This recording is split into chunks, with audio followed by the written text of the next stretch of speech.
Student welcome back to the class of science. I am Asifa Jamil. Last class हम लोग class 10th का topic electric current हम लोग start किए थे, जहां पर हम बहुत सारे टर्म पढ़ लिए थे। ठीक है, टाइप्स ऑफ इलेक्ट्रिक करंट में हम लोग दो तरह का पढ़े थे। एक हम लोग पढ़े थे इलेक्ट्रोस्टैटिक करंट और एक दूसरा हम लोग पढ़े थे इलेक्ट्रिक करंट। सो हम इलेक्ट्रोस्टैटिक करंट तो हम लोग को 12th में पढ़ना था और इलेक्ट्रिक करंट हम लोग क्लास 10 में पढ़ना है। तो इलेक्ट्रिक ये भी चैप्टर आगे भी पढ़ना है, ठीक है ना। ये नहीं कि 10 में पढ़ना आगे नहीं पढ़ना, आगे भी पढ़ना है चैप्टर। तो हम लोग आज लास्ट क्लास हम लोग फॉर्मूला ड्राइव किए थे, जहाँ पर एक फॉर्मूला निकल के आया था, Q is equal to IT formula आया था। ठीक है, Q मीन्स चार्ज और I मीन्स करंट और T means time taken. Next point हम लोग जो पढ़े थे, करंट का SI यूनिट पढ़े थे, एम्पेयर पढ़े थे। क्लियर। और उसके बाद हम ये भी बता देते हैं व्हाट इज 1 एम्पेयर क्या होता है, व्हाट इज 1 कूलम क्या होता है। कूलम SI यूनिट नहीं है। चार्जेस जो बताए थे, चार्जेस का SI यूनिट कूलम होता है। कूलम जो है डिराइव किया गया है एम्पेयर से। कूलम जो बताए थे Q is equal to IT, I is equal to Q upon T। तो Q जो है Q इज इक्वल टू हम लोग I is equal to Q upon T, ये हम लोग पढ़े थे। I is equal to Q upon T और यहाँ पर करंट का हम लोग SI यूनिट निकाले थे एम्पेयर, और यहीं से हम लोग Q का SI यूनिट निकाल रहे थे। तो Q इज इक्वल टू क्या निकाले थे, IT निकाले थे, और Q का SI यूनिट बताए थे क्या था, कूलम। क्या था Q का SI यूनिट कूलम और I का क्या था, एम्पेयर। तो कूलम जो है, कूलम SI यूनिट कहाँ से डिराइव किया गया है, एम्पेयर से डिराइव किया गया, यानी करंट से कूलम का SI यूनिट, चार्ज का SI यूनिट फाइंड आउट किया गया है। एम्पेयर जो है, जो 7 SI यूनिट है जिसमें एम्पेयर आता है, 7 SI यूनिट में एम्पेयर एक होता है, और एम्पेयर से डिराइव किया गया है चार्जेस का SI यूनिट। चार्जेस का SI यूनिट एम्पेयर से डिराइव किया गया है। इसको याद रखना, इस पॉइंट को। क्लियर। ये सब तो हम पढ़ लिए थे, और व्हाट इज 1 कूलम भी हम देख लिए थे। क्लियर। सारे का हम डिफिनेशन बता दिए थे, और सारे का डिफिनेशन एग्जाम में आता है, इसलिए याद करने की जरूरत नहीं है। वो एक बार पढ़ लो, 2 बार 3 बार पढ़ लो, खुद ब खुद बैठ जाता है वो चीज हम लोग के दिमाग में। क्लियर। तो आज हम लोग पढ़ेंगे कि डायरेक्शन, अगर करंट है तो करंट का डायरेक्शन क्या होगा। क्लियर। तो करंट का डायरेक्शन क्या होता है, तो करंट का डायरेक्शन जो है, डायरेक्शन ऑफ जो करंट जो हम लोग पढ़ते हैं वो इलेक्ट्रॉन की अपोजिट होता है। ठीक है। तो पहला चीज ये याद रखना कि करंट का जो डायरेक्शन होता है वो कन्वेंशनल करंट के डायरेक्शन को बोलते हैं। Direction of current means conventional current का डायरेक्शन। क्लियर। दो करंट होता है, एक कन्वेंशनल करंट होता है और एक होता है इलेक्ट्रॉन करंट। तो कन्वेंशनल करंट हम लोग क्या बोलते हैं, डायरेक्शन ऑफ करंट बोलते हैं जल्दी जल्दी में। यानी डायरेक्शन ऑफ करंट मींस हम लोग को इतना अंडरस्टैंडिंग हो चुका होता है कि डायरेक्शन ऑफ करंट बोल रहा है, यानी कन्वेंशनल करंट का डायरेक्शन निकालने बोल रहा है। क्लियर। तो यहाँ पर भी अगर क्वेश्चन अराइज करेगा डायरेक्शन ऑफ करंट, दिमाग में सबसे पहले ये चीज होता है किसका डायरेक्शन पूछ रहा है, कन्वेंशनल करंट का डायरेक्शन पूछ रहा है, इलेक्ट्रॉन करंट का डायरेक्शन नहीं पूछ रहा है। समझ में। तो कन्वेंशनल करंट का डायरेक्शन क्या होता है वो भी हम लोग देख रहे हैं। पहले ये डिफिनेशन देख लो। कन्वेंशनल करंट जब भी लेते हैं हम लोग पॉजिटिव चार्ज के करस्पॉन्डिंग लेते हैं, यानी जो डायरेक्शन पॉजिटिव चार्ज का होगा वही डायरेक्शन को हम लोग क्या बोलते हैं, कन्वेंशनल डायरेक्शन। पॉजिटिव चार्ज के डायरेक्शन को हम लोग कन्वेंशनल डायरेक्शन बोलते हैं, और यही करंट का डायरेक्शन होता है। क्लियर। समझ में। तो देखो यही पॉइंट लिखे, conventional direction of electric current, conventional direction of electric current is considered to be the one in which the positive charge move orderly। समझ में। यानी कन्वेंशनल करंट का डायरेक्शन जो है पॉजिटिव चार्ज के डायरेक्शन के करस्पॉन्डिंग लेते हैं। क्लियर। यानी यहाँ पर देखो, अगर मान लो कि ये पॉजिटिव चार्ज है, पॉजिटिव चार्ज है, पॉजिटिव चार्ज है, तो ये अगर एक ऑर्डर में मूव कर रहा है, तो एक ऑर्डर में अगर ये मूव कर रहा है तो ये पॉजिटिव इधर आएगा, ये पॉजिटिव इधर, ये पॉजिटिव इधर। तो डायरेक्शन ऑफ पॉजिटिव करंट क्या बताता है, कन्वेंशनल करंट का डायरेक्शन बताता है। क्या बताता है, कन्वेंशनल करंट का डायरेक्शन बताता है। ये चीज ध्यान रखना कि कन्वेंशनल करंट का डायरेक्शन पॉजिटिव करंट के डायरेक्शन के करस्पॉन्डिंग हम लोग लेते हैं। तो यहाँ पर क्वेश्चन ये अराइज होता है कि मेटल में डायरेक्शन का, करंट का डायरेक्शन क्या होता है। तो जब भी मेटल की बात करेगा, मेटल में फ्री इलेक्ट्रॉन होता है, मेटल में फ्री इलेक्ट्रॉन होता है, और इलेक्ट्रॉन का direction that is negative charge. Electron means negative charge. तो निगेटिव चार्ज का जो डायरेक्शन होता है वो पॉजिटिव के अपोजिट होता है। अगर पॉजिटिव इस डायरेक्शन में फ्लो कर रहा है तो निगेटिव इस डायरेक्शन में फ्लो करेगा। समझ में आया? तो पॉजिटिव चार्ज के डायरेक्शन को हम लोग कन्वेंशनल डायरेक्शन बोलते हैं और कन्वेंशनल डायरेक्शन ऑफ करंट बोलते हैं, और यही तुम्हारा करंट का डायरेक्शन होता है। तो अगर मान लो कि ये पॉजिटिव चार्ज दिए, ये डायरेक्शन देखो, ये ऑर्डरली इस डायरेक्शन में मूव कर रहा है, तो कन्वेंशनल करंट का डायरेक्शन क्या हो जाएगा? ये हो जाएगा। देखो कन्वेंशनल करंट का डायरेक्शन क्या हो जाएगा? तुम्हारा ये डायरेक्शन हो जाएगा। क्लियर? अब उसमें पॉजिटिव चार्ज तो निगेटिव चार्ज भी होगा। तो निगेटिव चार्ज अगर है तो निगेटिव चार्ज अगर मान लो इस डायरेक्शन में अगर मूव कर रहा है तो निगेटिव चार्ज का डायरेक्शन ये हो जाएगा। हो जाएगा। ये मत देखना, अभी हम सिर्फ बता रहे हैं कि अगर जिस डायरेक्शन में पॉजिटिव करंट मूव कर रहा है, यहाँ पर कंफ्यूज मत हो जाना। देखो यहाँ पर ये चीज, अभी इसको अभी हटा लो क्योंकि कंफ्यूज हो जाओगे पूरी तरह से। ये तुम्हारा कन्वेंशनल करंट का डायरेक्शन है। क्या है ये? कन्वेंशनल करंट का डायरेक्शन है। कन्वेंशनल करंट का डायरेक्शन तुम्हारा पॉजिटिव चार्ज के करस्पॉन्डिंग, जिधर पॉजिटिव चार्ज मूव करेगा वो कन्वेंशनल करंट का डायरेक्शन होगा। ठीक है? तो अगर निगेटिव चार्ज मूव कर रहा है तो वहां पर इलेक्ट्रॉन करंट का डायरेक्शन होता है। जहां पर निगेटिव चार्ज मूव करता है, एक ऑर्डरली मूव करता है, तो वहां पर निगेटिव चार्ज के करस्पॉन्डिंग, निगेटिव चार्ज एक ऑर्डर में जो फ्लो कर रहा है उसको हम लोग बोलते हैं इलेक्ट्रॉन करंट। क्या बोलते हैं? Electron current. तो अगर मान लो कि ये तुम्हारा निगेटिव चार्ज है, ये तुम्हारा अगर निगेटिव चार्ज है और निगेटिव चार्ज इस डायरेक्शन में, सेम डायरेक्शन, ये अलग है ये अलग है, सेम, एक दूसरे को रिलेट अभी मत करना। ये मान लो कि पॉजिटिव चार्ज इस डायरेक्शन में मूव कर रहा है तो ये तुम्हारा क्या होगा? कन्वेंशनल करंट का डायरेक्शन हो गया। कन्वेंशनल करंट का डायरेक्शन। अगर मान लो ये तुम्हारा निगेटिव चार्ज है और निगेटिव चार्ज इस डायरेक्शन में मूव कर रहा है तो इसको हम लोग, यानी इसको हम लोग क्या बोलेंगे? Electron current. क्या बोलेंगे हम लोग इसको? Electron current.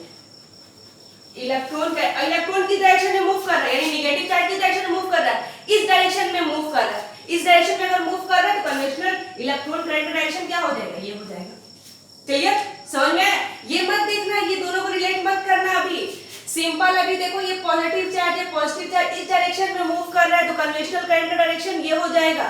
क्लियर? अगर इलेक्ट्रॉन यानी निगेटिव चार्ज, मान लो कि निगेटिव चार्ज का डायरेक्शन इस डायरेक्शन में अगर मूव कर रहा है तो इलेक्ट्रॉन का करंट का डायरेक्शन भी ये होगा। अगर ये इलेक्ट्रॉन इधर मूव करता तो इलेक्ट्रॉन करंट का डायरेक्शन ये हो जाता। इलेक्ट्रॉन इधर मूव कर रहा है, निगेटिव चार्ज भी इधर मूव कर रहा है तो कन्वेंशनल करंट का डायरेक्शन, इलेक्ट्रॉन करंट का डायरेक्शन क्या होगा? इस डायरेक्शन में हो जाएगा। क्लियर?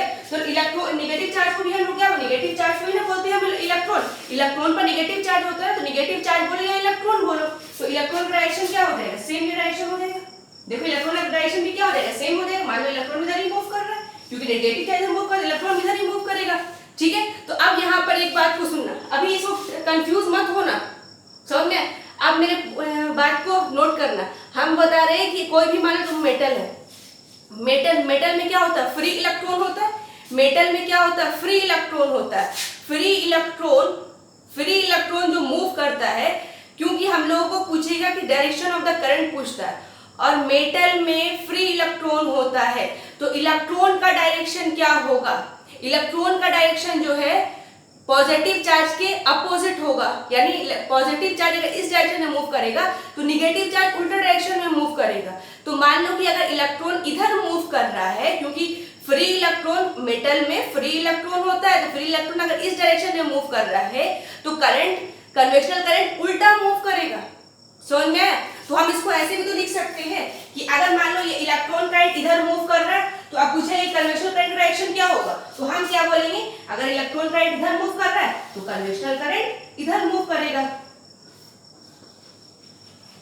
कन्वेंशनल करंट इधर डायरेक्शन मूव करेगा। क्लियर? यानी कहने का मतलब है जिधर इलेक्ट्रॉन मूव करता है करंट उसके अपोजिट मूव करता है। Clear? Current means conventional current. अगर इलेक्ट्रॉन, क्योंकि हम लोग को जो करंट पता करना वो हम लोग क्या करते हैं? इलेक्ट्रॉन के करस्पॉन्डिंग पता करना होता है। इलेक्ट्रॉन मूव करता है, पॉजिटिव चार्ज मूव नहीं करता है। तो हम लोग ये देखते हैं कि मान लो कि इलेक्ट्रॉन अगर इस डायरेक्शन में अगर मूव कर रहा है तो हम बता देते हैं कि करंट जो है इस डायरेक्शन में होगा। क्लियर? तो यहाँ पर अगर मान लो कि कोई भी अगर तुम्हारे पास सेल है, सेल पर क्या होता है? एक तरफ क्या होता है? पॉजिटिव चार्ज, एक तरफ क्या होता है? तुम्हारा निगेटिव चार्ज होता है। एक तरफ पॉजिटिव चार्ज, एक तरफ निगेटिव चार्ज। क्लियर? तो यहाँ पर जो पॉजिटिव निगेटिव चार्ज है वो किधर मूव करेगा? निगेटिव चार्ज कहाँ जाएगा? अगर मान लो कि, ध्यान से देखना कि अगर मान लो कि इलेक्ट्रॉन यहाँ पर रख दिया, इलेक्ट्रॉन यहाँ पर रख दिए, इस फील्ड के अंदर इलेक्ट्रॉन रख दिए। ये एक फील्ड है, इलेक्ट्रिक फील्ड इसको बोलते हैं, आगे भी हम लोग पढ़ेंगे। ये एक फील्ड है, फील्ड मींस अगर एक तरफ पॉजिटिव चार्ज डाल दिए, एक तरफ नेगेटिव चार्ज हम लोग डाल दिए, तो उसके बीच में एक फील्ड क्रिएट हो जाता है। फील्ड मींस पर एक फोर्स लगना शुरू हो जाता है, ठीक है, उसको हम लोग इलेक्ट्रिक फील्ड बोलते हैं। उसमें अगर मान लो उस इलेक्ट्रिक फील्ड में अगर कोई भी चार्ज पार्टिकल्स को रखे तो उस पर एक फोर्स एक्सपीरियंस होता है, ठीक है। तो वो फोर्स किस डायरेक्शन में एक्सपीरियंस होगा, तो यहाँ पर मान लो कि इधर तुम्हारा नेगेटिव चार्ज है और इधर तुम्हारा पॉजिटिव चार्ज है, तो यहाँ पर इलेक्ट्रॉन को रखे हैं, तो इलेक्ट्रॉन किस डायरेक्शन में मूव करेगा, इलेक्ट्रॉन पर नेगेटिव चार्ज है, तो इलेक्ट्रॉन पर अगर नेगेटिव चार्ज होता है तो हम बताए हैं कि सेम चार्ज रिपेल करता है, अपोजिट चार्ज क्या करता है, अट्रैक्ट करता है। तो यहाँ पर अगर मान लो इलेक्ट्रॉन को रखी है तो इलेक्ट्रॉन पर नेगेटिव चार्ज है, तो ये जो है इसको क्या करेगा, इसको रिपेल करेगा और ये इसको अट्रैक्ट करेगा। तो ये जो इलेक्ट्रॉन है इस डायरेक्शन में चला आएगा, क्या होगा, इलेक्ट्रॉन का डायरेक्शन ये हो जाएगा इलेक्ट्रॉन डायरेक्शन। तो अगर इलेक्ट्रॉन का डायरेक्शन ये है तो करंट का डायरेक्शन क्या हो जाएगा, उल्टा हो जाएगा, होगा ना, यानी ये डायरेक्शन तुम्हारा क्या हो जाएगा, ये करंट का डायरेक्शन हो जाएगा। समझ में आया?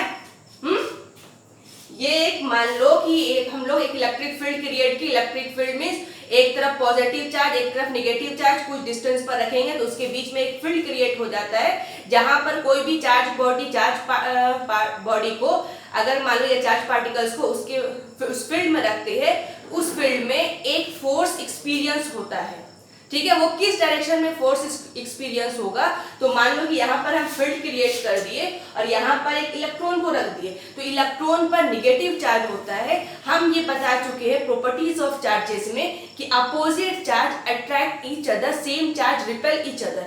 तो इलेक्ट्रॉन को अगर हम यहाँ पर रखें तो इलेक्ट्रॉन पर तुम्हारा चार्जेस क्या है, इलेक्ट्रॉन पर तुम्हारा चार्जेस है निगेटिव। अगर इलेक्ट्रॉन पर नेगेटिव चार्जेस है तो ये जो नेगेटिव चार्ज है इसको क्या करेगा, रिपेल करेगा, धक्का देगा, समझ में आया। और ये पॉजिटिव चार्ज है तो पॉजिटिव चार्ज नेगेटिव को क्या करेगा, अट्रैक्ट करेगा, तो ये इसको अपनी तरफ खींच रहा है और ये इसको धक्का मार रहा है, तो इलेक्ट्रॉन इस डायरेक्शन में मूव कर गया।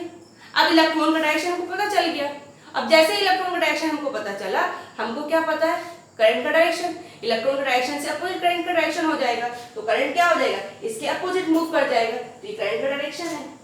यानी यहाँ से हम लोग ये क्लियर किए, देखो यहाँ से हम लोग ये क्लियर किए, पॉजिटिव चार्ज जो है नेगेटिव की तरफ आ रहा है, पॉजिटिव चार्ज इस डायरेक्शन में मूव कर रहा है, तो मूवमेंट ऑफ पॉजिटिव चार्ज को ही हम लोग क्या बोलते हैं, कन्वेक्शनल करंट, और कन्वेक्शनल करंट को ही हम लोग क्या बोलते हैं, करंट। क्लियर?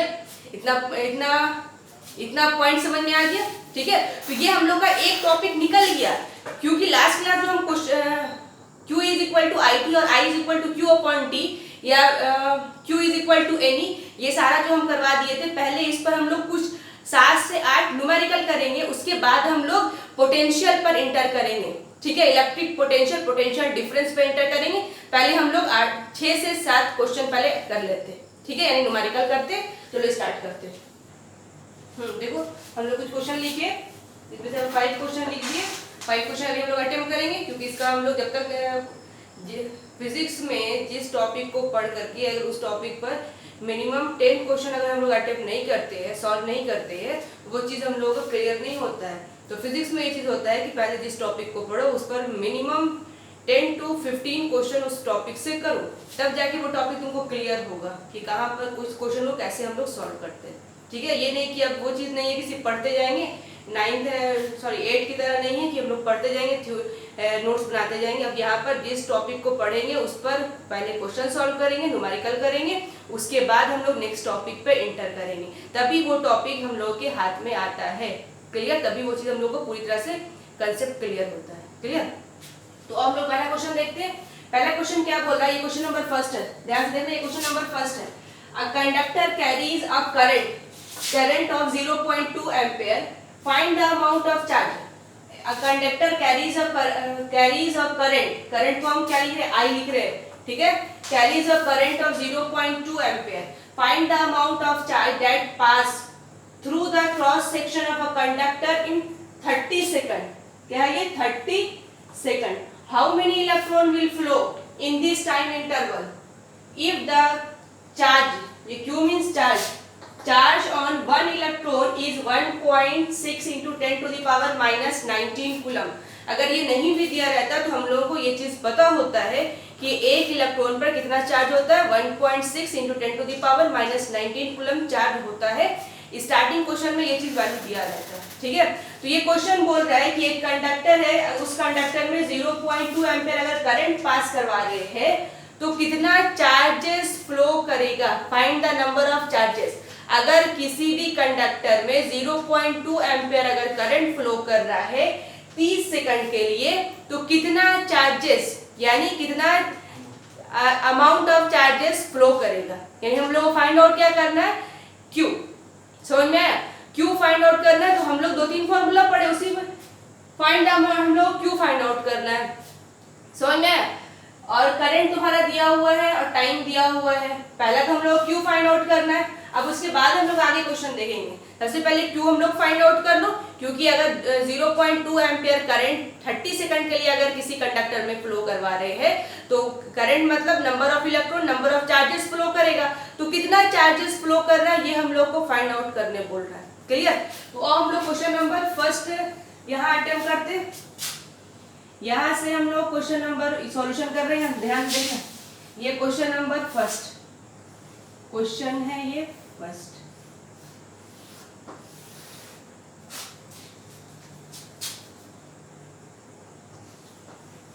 सॉल्यूशन फर्स्ट का सबसे पहले क्या क्या दिया हुआ पहले उसको लिख लो, आसान हो जाता है। I इज इक्वल टू क्या दिया हुआ, 0.2 एम्पीयर।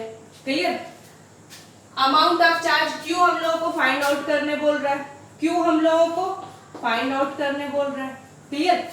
अब क्या दिया हुआ है, cross section pass through the cross section of a conductor in 30 second, यानी T तुम्हारा दिया हुआ, क्या दिया हुआ, 30 सेकंड। तो I दिया हुआ, T दिया हुआ है, हम लोग को चार्जेस Q फाइंड आउट करने बोल रहा है। तो हम लोग क्या पढ़ रहे हैं, Q is equal to I T, I is equal to Q upon T पढ़े है ना। I इज इक्वल टू क्या पढ़े, Q अपॉन T। तो Q इज इक्वल टू क्या हो जाएगा, IT। Q is equal to IT। I कितना है, 0.2 ampere. I is equal to 0.2 ampere और टाइम क्या है, 30 सेकंड। और टाइम को हमेशा क्या लेना, सेकंड में ही लेना, ठीक है ना। क्योंकि चार्जेस जब भी होता है वो हम 1 कूलम का डिफिनेशन बताए थे, 1 एम्पीयर इंटू 1 सेकंड। तो टाइम जब भी यहाँ पर लेना कि अगर टाइम आवर में दिया हुआ, मिनट में दिया हुआ है तो या फिर डेज में दिया हुआ है टाइम, तो सबसे पहले उस टाइम को सेकंड में चेंज कर लेना, उसके बाद चार्जेस निकालना। ठीक है, ये नहीं कि आवर में पुट कर देंगे, आवर में नहीं पुट करना होता, सेकंड में पुट करना था, क्योंकि वही इसका ऐसा यूनिट बनता है। तो क्या हो जाएगा बोलो, 3 2 6 60 यानी 6 कूलम। ये है तुम्हारा एम्पेयर, ये 0. तो एम्पेयर इंटू सेकंड क्या होता है, यही ना कूलम होता है, दैट इज 6 कूलम। क्या हो जाएगा, 6 कूलम मल्टीप्लाई कर दो 6 कूलम। तो पहला क्वेश्चन हम लोग का सॉल्व हो गया, पहला क्वेश्चन का फर्स्ट पार्ट सॉल्व हो गया। अब इसके आगे बोल रहा है how many electron will flow in this time interval if the charges on one electron is इतना। क्वेश्चन ये बोल रहा है कितना इलेक्ट्रॉन फ्लो करेगा। क्लियर? अभी तो हम लोग चार्जेस निकाल लिए, अब बोल रहा है कि अगर इस 30 सेकंड तक अगर उस कंडक्टर में करंट 0.2 एम्पीयर पास करवा रहे हैं तो कितना इलेक्ट्रॉन फ्लो करेगा।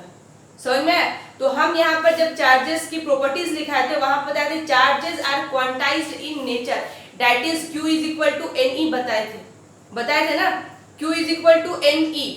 तो यहाँ पर क्या लगा देंगे, Q इज इक्वल टू क्या लगा देंगे, NE। कितना चार्ज फ्लो करेगा, अगर ध्यान से अगर बात करोगे तो कितना चार्जेस फ्लो करेगा। तो अगर मान लो कि नंबर ऑफ इलेक्ट्रॉन 5 है, नंबर ऑफ इलेक्ट्रॉन क्या है, 5 है, तो 5 into E that is 5 electron. तो चार्जेस कितना हो जाएगा, 5 इलेक्ट्रॉन के बराबर। अगर नंबर ऑफ इलेक्ट्रॉन 6 है तो क्या हो जाएगा, चार्जेस कितना हो जाएगा, 6E के बराबर। क्लियर? तो हम लोग को निकालने बोल रहा है, N का वैल्यू फाइंड आउट करने बोल रहा है, नंबर ऑफ इलेक्ट्रॉन। और Q तुम्हारा ऑलरेडी हम लोग निकाल चुके, Q क्या निकाले, 6 कूलम निकाल चुके। तो Q की जगह पर हम क्या पुट करेंगे, 6 कूलम। हम लोग को नंबर ऑफ इलेक्ट्रॉन निकालने बोल रहा है, तो नंबर ऑफ इलेक्ट्रॉन की जगह पर नंबर ऑफ इलेक्ट्रॉन छोड़ दिए।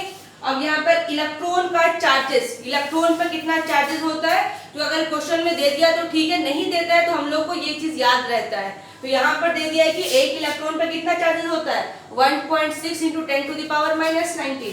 तो यहाँ पर क्या पुट करें into 1.6 into 10 to the power minus 19 coulomb. Clear? तो यहाँ से यहाँ m को यहीं पर है तो ये कहाँ चला डिनोमिनेटर में चला आएगा 6 upon 1.6 into 10 to the power minus 19 is equal to number of electron. तो लिख सकते हैं ना नंबर ऑफ इलेक्ट्रॉन लिख सकते हैं। तो क्या हो जाएगा बोलो 1.6 अपॉन 6 अपॉन 1.6 इसको क्या क्या करें 10 टू द पावर 19 अगर ऊपर ले जाए तो क्या हो जाएगा plus 19 10 to the power 19 is equal to number of electron. Number of electron तो इसको अगर सॉल्व करेंगे डिस्मल उड़ाओ यहाँ तो इसको 60 upon 16 into 10 to the power 19 काटे इसको 2 से काट दो 2 8 जा 16 2 से काटो 2 4 जा 8 15 बार में क्या हो जाएगा 15 by 4 15 into 10 to the power 19 upon 4 equals to number of electron. इसको अगर डिवाइड करेंगे तो 4 3 जा 12 13 14 15 कितना हो जाएगा 3.75। इसको सॉल्व करो क्या है 3.75 that is number of electron क्या हो जाएगा 3.75 into 10 to the power 19 charges. Number of electron निकालने बोल रहा है ना क्या लिखे यहाँ पर तो नंबर ऑफ इलेक्ट्रॉन कितना हो जाएगा नंबर ऑफ इलेक्ट्रॉन तुम्हारा 3.75 10 टू द पावर 19 और ये पहला आंसर क्या हो जाएगा Q is equal to 6 coulomb. तो पहला पार्ट का आंसर तुम्हारा 6 कूलम हो जाएगा और दूसरा पार्ट का आंसर नंबर ऑफ इलेक्ट्रॉन कितना हो जाएगा इतना नंबर ऑफ इलेक्ट्रॉन हो जाएगा। समझ में तो number of electron is equal to 3.75 10 to power 19 electron. Clear? ये समझ में आ गया? ये तो तुम्हारा पहला क्वेश्चन ये तो पहला क्वेश्चन क्लियर हो गया। अब हम लोग क्वेश्चन नेक्स्ट देखेंगे। नेक्स्ट क्वेश्चन देखो क्या बोल रहा है ये क्वेश्चन नंबर सेकंड है। सेकंड देखो क्वेश्चन क्या बोल रहा है the filament of an electric bulb draw current of I means current draw a current of 0.4 ampere which light for 3 hours calculate the amount of charge that flow through the circuit। यानी electric bulb में अगर मान लो कि 0.4 ampere current हम लोग पास करवा रहे हैं इलेक्ट्रिक बल्ब या इलेक्ट्रिक लैंप में अगर 0.4 एम्पियर करंट पास करवा रहे हैं और उसको उस लाइट बल्ब को 3 घंटा तक लाइटनिंग करके छोड़ती यानी स्विच ऑन करके हम लोग छोड़ती है। सही है? तो बताओ कि कितना चार्जेस 3 घंटा में कितना चार्जेस फ्लो करेगा ये है question. Calculate the amount of charges that flow through the circuit यानी 3 घंटा तक अगर बल्ब को ऑन करके हम छोड़ देंगे तो कितना चार्ज उस बल्ब में यानी उस कंडक्टर में फ्लो करेगा ये हम लोग को फाइंड आउट करना पड़ेगा। ठीक है? तो यहाँ पे पहले हम यहाँ पे हटाते हैं इसको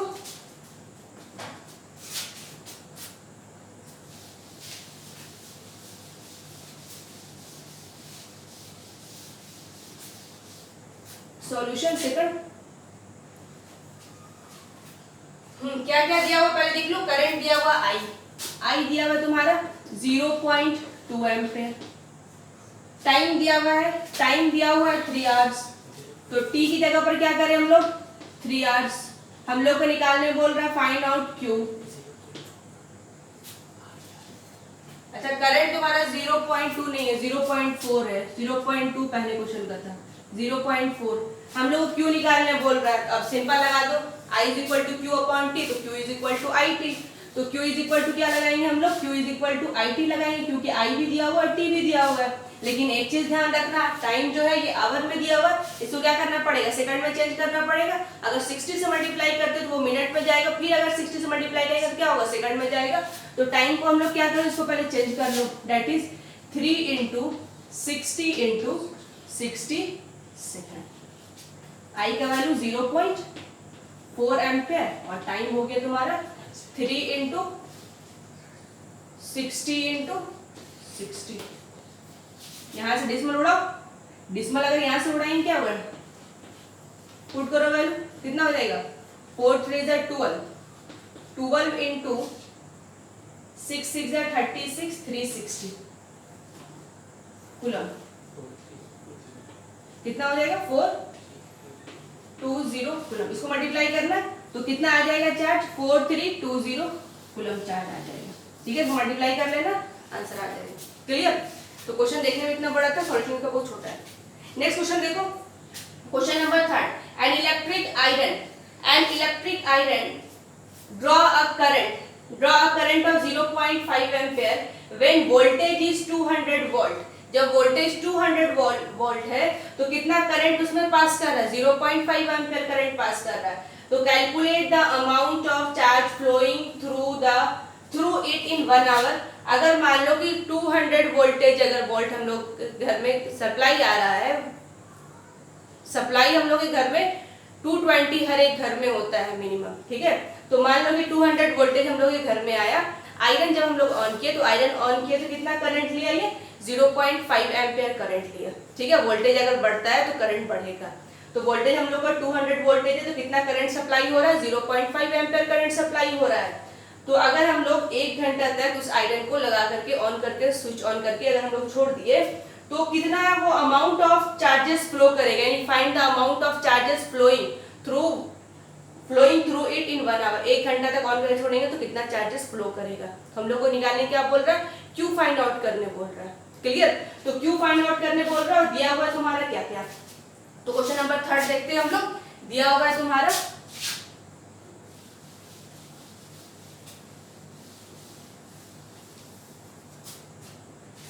करंट, तुम्हारा दिया हुआ है 0.5 एम्पियर और टाइम दिया हुआ है 1 आवर। 1 आवर को तुम चेंज कर लो, 1 इंटू 60 सेकंड। तो क्यू हम लोग को फाइंड आउट करने बोल रहा है, तो 0.5 एम्पियर इंटू 60 सेकंड। डिसमल उड़ाओ यहाँ से, क्या हो जाएगा 5 6 30 इंटू 6 18, बोलो 180, क्या हो 180 एम्पियर सेकंड को क्या बोलेंगे,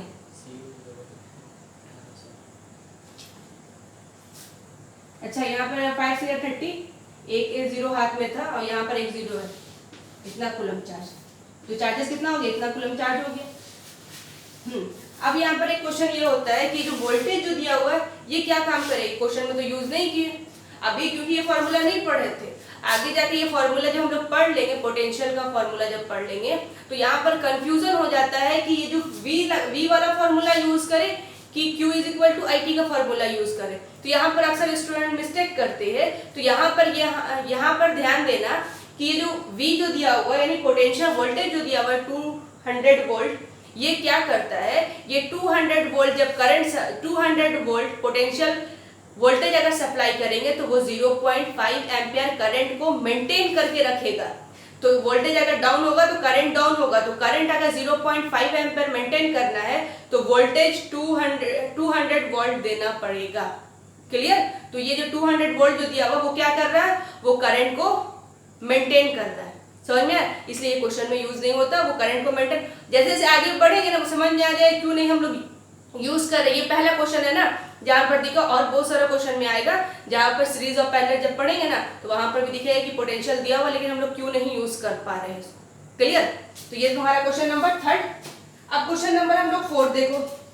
क्वेश्चन नंबर 4 में क्या बोल रहा है, a polythene piece rubbed with wool is found to have negative charge of 3 into 10 to the power minus 7 coulomb. Estimate the number of electron transfer। यानी ये बोल रहा है कि अगर मान लो कि ये पॉलीथीन को हम लोग वूल पर रब किए तो रब करने पर चार्ज क्रिएट होता है। ये चीज रबिंग से भी चार्ज क्रिएट होता है, ये हम बता चुके हैं। तो जब वूल को हम लोग पॉलीथीन को वूल पर रब किए तो रब करने के बाद फाउंड दैट जब रब किए तो रब करने पर क्या हुआ, नेगेटिव चार्ज डेवलप हुआ। कितना चार्ज डेवलप हुआ, 3 into 10 to the power minus 7 coulomb charge develop हुआ। तो estimate the number of electron transfer, तो बताओ कि कितना नंबर ऑफ इलेक्ट्रॉन ट्रांसफर होगा। क्लियर? तो और हम लोग देखते हैं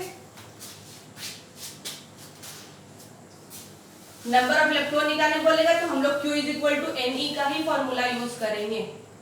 ये क्वेश्चन नंबर तुम्हारा 4। कितना दिया हुआ है? Negative charge, negative charge that is Q। कितना दिया हुआ Q? 3 into 10 to the power 7 coulomb दिया हुआ है। क्लियर? हम लोग को निकालने बोल रहा है N, तो Q इज इक्वल टू क्या होता है? Ne होता है। और ये E हम लोग को, अच्छा ये निगेटिव चार्ज है ना, देखो ये निगेटिव चार्ज है तो यहाँ पर निगेटिव लगा दो, 10 to the power -7। Negative charge है तो यहाँ पर निगेटिव लगा दो, अदरवाइज फिर Q is equal to -Ne हम लगाते हैं। ठीक है, क्योंकि ये निगेटिव चार्ज है इसलिए यहाँ पर -Ne लगाते, अदरवाइज ये सही है। तो Q दिया हुआ है, हम लोग को नंबर ऑफ इलेक्ट्रॉन निकालने बोल रहा है, तो E तो दिया हुआ नहीं है। इससे पहले जो क्वेश्चन हम सॉल्व किए थे वहां पर देखो E दिया हुआ था, अब यहाँ पर E दिया हुआ नहीं है, तो E हम लोगों को याद होता है, हम लोग इतना अंडरस्टैंडिंग हो चुका होता है कि E का वैल्यू अगर दिया हुआ है तो ठीक, नहीं दिया हुआ तो हम लोग खुद से पुट कर सकते। तो E का वैल्यू कितना होता है बोलो? Charge electron 1.6 into 10 to the power -19 coulomb होता है। तो बताओ कि यहाँ पर क्या हो जाएगा? Q का वैल्यू क्या पुट करें? -3 into 10 to the power -7, N into E का वैल्यू हो गया तुम्हारा 1.6 into 10 to the power -19 coulomb. ये भी तुम्हारा कूलम है, तो ये तुम्हारा नंबर क्या हो जाएगा? -3 into 10 to the power -7 coulomb by 1.6 into 10 to the power -19 coulomb is equal to number of electron, number of electron. तो ये कूलम कूलम कैंसिल आउट हो गया, तो 3/1.6 ये तुम्हारा ऊपर जाएगा तो -7 और +19, तो 10 टू द पावर -7, ये एक्सपोनेंट में पढ़ चुके होते हैं 9th क्लास में, is equal to number of electron. तो क्या हो जाएगा? 3/6, डिस्मल यहाँ से उड़ाओ, डिस्मल उड़ाएंगे तो क्या बैठेगा ऊपर? 30 में हो जाएगा, 30/16 into 10 to the power 12 number of electron. तो बोलो क्या कटेगा, क्या हो जाएगा? लगभग तुम्हारा 1 पॉइंट के आगे 1.87, क्योंकि ये अगर 15 मानते हैं ना तो 2 बार भी चला जाएगा, लेकिन है 16 तो 1.5 से ऊपर जाएगा, 8 के आसपास आएगा। 1.875 into 10 to the power 12 number of electron. अब यहाँ पर क्वेश्चन ये स्टूडेंट मिस्टेक करेंगे, देखो कहाँ पर मिस्टेक है। ये बोलेंगे कि हम निगेटिव चार्ज लिखे, निगेटिव चार्ज कहाँ उड़ा दिए, ठीक है, तो वो हम लोग को पता होता है कि निगेटिव चार्ज ना भी लिखेंगे तो कोई दिक्कत नहीं, क्योंकि नंबर ऑफ इलेक्ट्रॉन जब निकालने जा रहे हैं तो नंबर ऑफ इलेक्ट्रॉन पे क्या होता है? निगेटिव चार्ज होता है। क्लियर? तो नंबर ऑफ इलेक्ट्रॉन पे निगेटिव चार्ज, तो निगेटिव चार्ज अगर तुम नहीं भी लिखेंगे तो हम लोग को ये अंडरस्टैंडिंग है कि इलेक्ट्रॉन पे निगेटिव चार्ज होता है, वो निगेटिव आ जाएगा। समझ में? ये अंडरस्टैंडिंग होता है। ये था हम लोग का क्वेश्चन नंबर 4। क्वेश्चन नंबर 5 में देखो, calculate the current in wire if 15 coulomb charge is passed through it in 5 minute. क्या निकालने बोल रहा है? Current find out